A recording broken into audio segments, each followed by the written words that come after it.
अब मंदिर के नाम पे एक बहुत बड़ा कैंपेन चलाया जा रहा है कि भगवान राम जैसे 14 साल के वनवास के बाद आए थे, तो लोगों ने दिवाली मनाई थी। तो अभी ये 500 साल के वनवास के बाद उस जगह पर आ रहे हैं, प्राण प्रतिष्ठा उनकी होने वाली, तो आप दिवाली मनाइए। और इसी के साथ-साथ कहा जा रहा है कि आप अपने गाँव पड़ोस में के मंदिर में जाइए। धार्मिकता को उकसावा दिया जा रहा है, धार्मिकता को उकसावा दिया जा रहा है कि आप अपने पड़ोस के मंदिर में जाइए, दिवाली मनाइए, भगवान राम को याद कीजिए। और उस दिन प्रधानमंत्री जी ने कहा कि लोगों में इतना जोश है कि वो नए-नए गीत लिख रहे हैं, कार्यक्रम पैदा कर रहे हैं। तो एक प्रकार से सांस्कृतिक तौर पे हमारी संस्कृति को लोक संस्कृति से अलग धर्म के चंगुल में डालने का भी एक प्रयास है। और धर्म के चंगुल में जब संस्कृति आती है, तो धर्म के नाम की राजनीति को और भी मजबूत करती है। मस्जिद तोड़ी जा रही थी, इधर मंच पर मुरली मनोहर जोशी, लाल कृष्ण आडवाणी, उमा भारती ये नारे मंच ये बैठे थे और मंच से नारे आ रहे थे, एक धक्का और दो एक धक्का और दो, बाबरी मस्जिद तोड़ दो। और दूसरा नारा था, ये तो केवल झांकी है, काशी मथुरा बाकी है। राम मंदिर का धर्म से कोई लेना देना नहीं है। ये शुद्ध रूप से एक राजनीति का प्रतीक है, एक राजनीति जो 1980 के दशक में ऊपर आई। विनय कटियार, उमा भारती, शिवसेना, तमाम ऐसे लोग, लाल कृष्ण आडवाणी रथ लेकर निकले थे सोमनाथ से अयोध्या, सब अमूमन दरकिनार कर दिए गए हैं।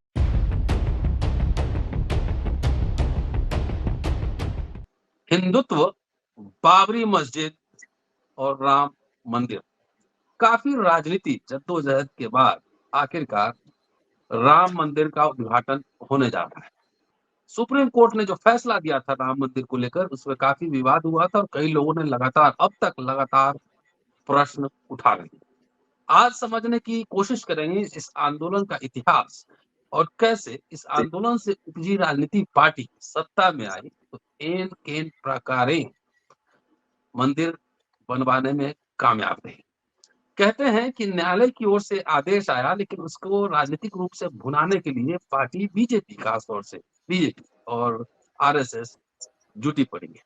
आज पूरी पेच क्या है, लीला क्या है, इसका इतिहास क्या है और उसमें जो अतिथि बुलाए गए हैं उसको लेकर भी काफी राजनीति हो रही है। राम मंदिर से जुड़े जितने नेता थे, विनय कटियार, उमा भारती, शिवसेना, तमाम ऐसे लोग, लाल कृष्ण आडवाणी रथ लेकर निकले थे सोमनाथ से अयोध्या, सब अमूमन दरकिनार कर दिए गए हैं, कहीं नजर नहीं आ रहे।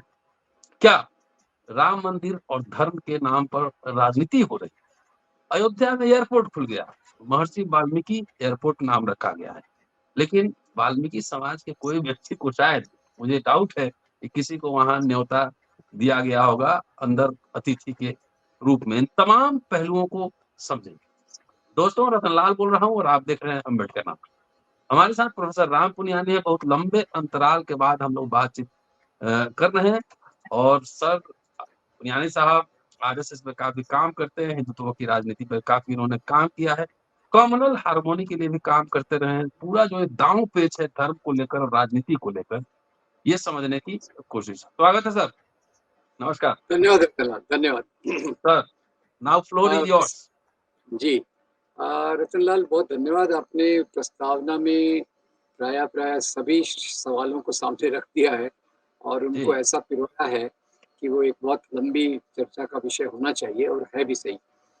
मैं शुरू करूंगा इस बात से। पहली बात तो ये, राम मंदिर का धर्म से कोई लेना देना नहीं है। ये शुद्ध रूप से एक राजनीति का प्रतीक है, एक राजनीति जो 1980 के दशक में ऊपर आई। आपको तो याद होगा वो शाह बानो प्रकरण के बाद इन्होंने अपनी पैतरा बदला। तब तक भाजपा जो थी गांधीवादी समाजवाद के नाम पर काम कर रही थी। आज तो शायद सुनकर आपको भी हंसी आएगी, मुझे तो बहुत हंसी आ रही, गांधीवादी समाजवाद। और उसके बाद फिर शाह बानो के बाद आडवाणी केंद्र पे आ गए और आडवाणी जब केंद्र पर आ गए तो उन्होंने मंदिर वहीं बनाएंगे के नाम से नारा चालू कर दिया और ये जो था, यात्राएं तो चालू हो गई। पर इसके बाद एक बहुत महत्वपूर्ण बात जो मुझे लगती है, जो हिंदुत्व की राजनीति का केंद्रीय मुद्दा है, वो है यहाँ के सामाजिक न्याय को दबाना। और ये मैं हम्म। इसलिए कह रहा हूँ कि मंडल कमीशन जब लागू हुआ वीपी सिंह द्वारा, जो भी परिस्थितियों में हुआ, उसके हम्म। बाद से इनके राम मंदिर के आंदोलन में पैनी धार आ गई। तब तक उस समय वाजपेयी जी जो थे वो एक बीच के रास्ते पर चलने वाली बातें करते थे, क्योंकि वो मेजॉरिटी में नहीं थे, सत्ता में नहीं थे। ये मेरा इंटरप्रिटेशन है। पर उन्होंने बड़ा स्पष्ट कहा, वो लोग मंडल लाए तो हम कमंडल लेकर आए। और फिर इसके हम्म। बाद आडवाणी जी ने जो रथ यात्राएं चालू की, रथ यात्रा उनकी जो चल रही थी, तो अभी-अभी मैंने उसके बारे में फिर से अध्ययन किया। तो ये चली यात्रा सोमनाथ से, वो गज़नी की याद दिलाते हुए। अब गज़नी का हम्म। अलग चैप्टर है, वो भी कभी हम बात कर सकते हैं। उसका भी धर्म से कोई लेना-देना नहीं। तो ख़ैर सोमनाथ से चली और वो बिहार तक आई घूमते-घूमते। और इस यात्रा के दौरान यात्रा आगे चल रही है, पीछे सांप्रदायिक दंगों की आग भड़क रही है। करीब 1900 लोग इन दंगों में मारे गए। फिर लालू यादव ने बिहार में इनको अरेस्ट कर लिया, यात्रा वहाँ अबॉर्ट हो गई। इसके बाद फिर उन्होंने कार सेवा का कॉल दिया 6 दिसंबर 1992 को। 6 दिसंबर 1992 को जब कार सेवा का कॉल दिया तो करीब 3 लाख लोग वहाँ जमा हुए। और शुरू में तो वाजपेयी जी इनसे दूरी बनाए रखना चाहते थे। और एक बात आपको याद दिला दूँ, 5 दिसंबर को लखनऊ में उन्होंने भाषण दिया कि जहाँ भजन कीर्तन करना है, वहाँ ज़मीन को समतल करना पड़ता है। और उसके बाद वो वहाँ से लखनऊ से वापस आ गए। तो उन्होंने दूरी भी बनाई रखी और एक संदेश भी अपना दे दिया। दूसरे दिन फिर जब बाबरी मस्जिद को गिराया गया, तो कुछ चुनिंदा कारसेवकों द्वारा गिराई गई। सभी कारसेवक उसमें परमिटेड नहीं थे। जिन हम्म। कारसेवकों को ट्रेनिंग दी गई थी, रिहर्सल की गई थी बाकायदा कि कैसे रस्सी से चढ़ना है, कैसे डोम पे जाना है, कैसे ये, तो वो कारसेवकों द्वारा 5.5 घंटे में मस्जिद को ढा दिया गया। अब जब मस्जिद तोड़ी जा रही थी, इधर मंच पर मुरली मनोहर जोशी, लाल कृष्ण आडवाणी, उमा भारती, ये नारे मंच ये बैठे थे और मंच से नारे आ रहे थे, एक धक्का और दो एक धक्का और दो, बाबरी मस्जिद तोड़ दो। और दूसरा नारा था, ये तो केवल झांकी है, काशी मथुरा बाकी है।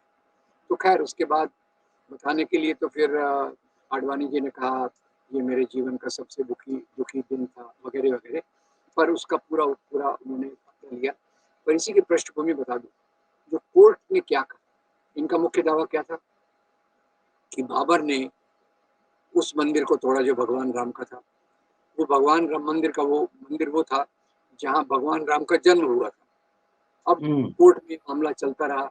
अब इसमें जो इतिहास तो अलग है, पर राजनीतिक दावे अलग होते हैं। पर कोर्ट ने जो भी पूरा एक जो फैसला दिया, उसमें बहुत सारी कमजोरियां मैं देखता हूँ। फिर भी हम्म। इसके बावजूद उन्होंने ये कहा कि भाई 1949 में जो राम लल्ला की मूर्तियां वहाँ रखी गई, वो एक अपराध था। 1992 6 दिसंबर को जो मस्जिद गिराई गई, वो एक अपराध था। तीसरा उन कोर्ट ने कहा कि वहाँ मंदिर होने का कोई सबूत नहीं है। चौथा उन्होंने कहा भगवान राम का जन्म वहीं हुआ था, इसका भी कोई सबूत नहीं। अब कोर्ट का मजा देखिए, एक तरफ ये सब इसको अपराध कह रहा है, एक तरफ कह रहा है कि इनके जो दावे थे वो पूरी तौर से गलत है।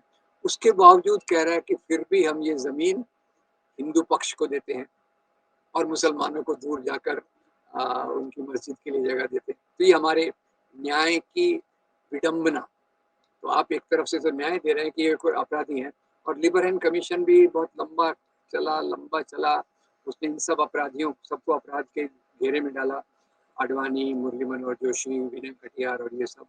और विनय विनय कटियार ने एक स्पष्ट रूप से बयान दिया था कि मस्जिद तोड़ दी जाएगी और मलबे को सरयू नदी में बहा दिया जाएगा। ये विनय कटियार का शब्द है और वो भी उसमें काफी सक्रिय थे। तो खैर अब इसके बाद जो प्रक्रिया हुई, उसमें किसी भी अपराधी को सजा नहीं हुई, केवल एक कल्याण सिंह को छोड़कर, जो एक दिन के लिए उनको सजा दी गई। और उन्होंने भी कहा, ये सजा को मैं अपने गौरव के रूप में लेता हूँ, भगवान राम के रास्ते में गौरव के रूप में लेता हूँ। खैर उसी के बाद बम्बई में भयंकर दंगे हुए, सूरत में हुए, भोपाल में हुए, देश में कई जगहों पर दंगे हुए। और इन्होंने उसके बाद हर चुनाव में राम मंदिर का मुद्दा सामने रखा। और भगवान राम ने इनकी काफ़ी मदद की। हर बार चुनाव हुँ, जीतने में। वास्तव में तो जहाँ भी नफ़रत फैलाते हैं, दंगे करवाते हैं, तो उसके बाद ध्रुवीकरण मजबूत होके इनकी सत्ता मजबूत होती जाती है। तो 1996 में पहली बार ये सत्ता पर आए 13 दिन के लिए, फिर 1900 उसके बाद 13 महीने के लिए आए, फिर 1998 में एनडीए के रूप में 6 साल के लिए आए। तो अब उसके कारण इनका जो राजनीतिक वर्चस्व था, वो मजबूत हो गया। और इनके राजनीतिक वर्चस्व के साथ ही साथ 2-3 चीज़ें और समाप्त चल रही हैं। एक तो खूब सारा चंदा, ढेर सारा चंदा देश से और विदेशों से। विदेशों में जो आरएसएस के समर्थक हैं, जो कई व्यापारी और दूसरे तबके हैं, जो आरएसएस के को मानते, जिनको लगता है कि आरएसएस हिंदू धर्म के लिए काम कर रही है, उन्होंने जी भर के चंदा दिया और एक भव्य मंदिर का निर्माण अभी कर दिया गया। अब इसके उद्घाटन के लिए एक और इवेंट बन रहा है। अभी तक जो चुनाव लड़े गए, उसमें भगवान राम के नाम पर लड़े गए। अब मंदिर के नाम पे एक बहुत बड़ा कैंपेन चलाया जा रहा है कि भगवान राम जैसे 14 साल के वनवास के बाद आए थे, तो लोगों ने दिवाली मनाई थी। तो अभी ये 500 साल के वनवास के बाद उस जगह पर आ रहे हैं, प्राण प्रतिष्ठा उनकी होने वाली, तो आप दिवाली मनाइए। और इसी के साथ-साथ कहा जा रहा है कि आप अपने गाँव पड़ोस में के मंदिर में जाइए।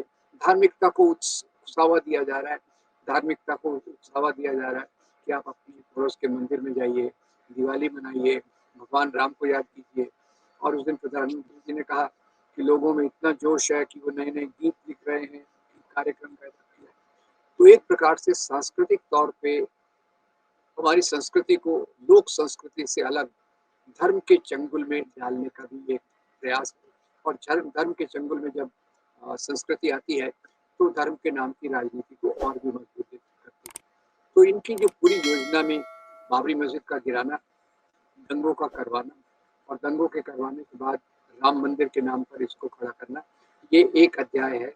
ये इनकी राजनीतिक मोबिलाइजेशन, मोबिलाइजेशन को आप हिंदी में जो भी कहिए अनुवाद कर दीजिएगा, उसका एक बहुत कारगर हथियार साबित हुआ।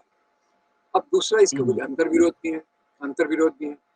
पहला अंतर्विरोध तो ये है कि जो राम लल्ला की मूर्ति जो जब बाबरी मस्जिद गिराई गई, तो राम लल्ला की एक मूर्ति थी। अब वो राम लल्ला की मूर्ति कहाँ गई?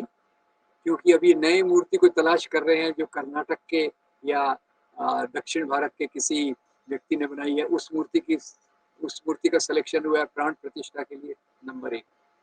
नंबर 2, एक हिंदू धर्म में जो रीति है कि कोई भी इस प्रकार का अनुष्ठान पत्नी की उपस्थिति के बगैर नहीं होता। अनुष्ठान तो हमारे प्रधानमंत्री जी करेंगे, जिनकी पत्नी कभी दिखती नहीं है।